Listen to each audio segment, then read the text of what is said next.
जहां उफनती नदियां प्रकृति की शक्ति का लगातार एहसास कराती हैं, वहीं एक ऐसा व्यक्ति जन्मा जिसने प्रकृति की ही भाषा में धैर्यपूर्वक उत्तर दिया।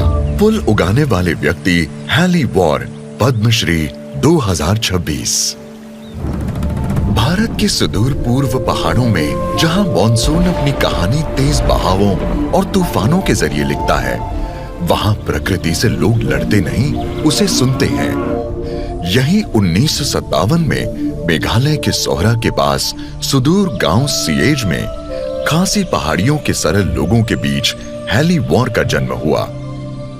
10 वर्ष की उम्र में उन्होंने ऐसी परंपरा अपनाई जो आज की दुनिया में दुर्लभ है। धैर्य, जिसे मिनटों और सालों में नहीं बल्कि पीढ़ियों में मापा जाता है। नदियों पर जीवित जड़ों वाले पुल बनाने की परंपरा खासी लोगों की समृद्ध विरासत का एक अनमोल रत्न। रबर फिग पेड़ फिकस इलास्टिका की हवाई जड़ों से बने ये पुल दशकों में तैयार होते हैं। वे मुड़ते, मजबूत होते और बढ़ते जाते हैं और जंगल का हिस्सा बन जाते हैं। ये मानव कौशल और प्रकृति की शक्ति का अद्भुत संगम है। मेरे दादाजी मुझे जंगल में ले जाते, जहाँ जड़ पुल नहीं थे। लोगों को नदी पार करने के लिए कई मील पैदल चलना पड़ता था। हमारे खेतों तक जाने का यही एक रास्ता था। मेरे दादाजी ने मुझे सिखाया कि जीवित जड़ों के पुल कैसे बनाए जाते हैं। उन्होंने मुझे सिखाया कि जड़ों को चुनना और उनकी देखभाल कैसे करनी है।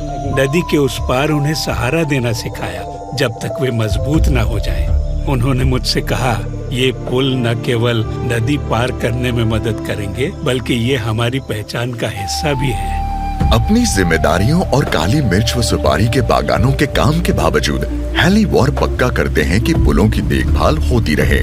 पुलों की सफाई उन्हें मजबूत करने और उनकी बढ़त को दिशा देने के लिए, क्योंकि एक जिंदा पुल कभी खत्म नहीं होता, उसे किसी जीव की तरह संभालना पड़ता है। आज हर साल 10,000 से अधिक पर्यटक सिएज पहुंचते हैं इन अद्भुत संरचनाओं को देखने के लिए। उनकी सुंदरता, उनमें समाई बुद्धिमत्ता और ऐसी इंजीनियरिंग से आकर्षित होकर जिससे कोई प्रदूषण नहीं होता। मुझे खुशी है मेघालय में हम अपनी परंपराओं को महत्व देते हैं और जीवित जड़ पुलों को बचाने की कोशिश करते हैं। इससे न सिर्फ मुझे सम्मान मिला,